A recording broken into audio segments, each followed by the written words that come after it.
এই পৃথিবীটা ছেড়ে সবারই একদিন যাইতে হবে, সবাই আমরা জানি।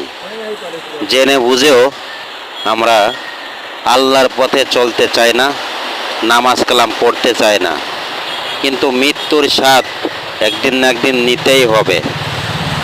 তাই আমরা আসেন সবাই আগের থেকেই সতর্ক হয়ে যাই।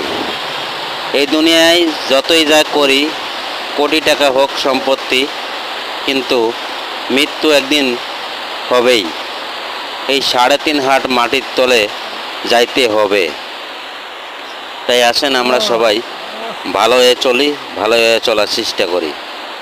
মরণ তো একদিন আসবেই, তারপরে মানুষ কত মানুষের প্রতি মানুষ অবহেলা, হিংসা, বিদ্যা কত কিছুই করে। আমরা সব কিছুই ভুলে যেয়ে আমরা ভালো হয়ে চলার জন্য সবাই চেষ্টা করব। তাই ভালো থাকবেন আর লাইক শেয়ার করে সঙ্গে থাকবেন।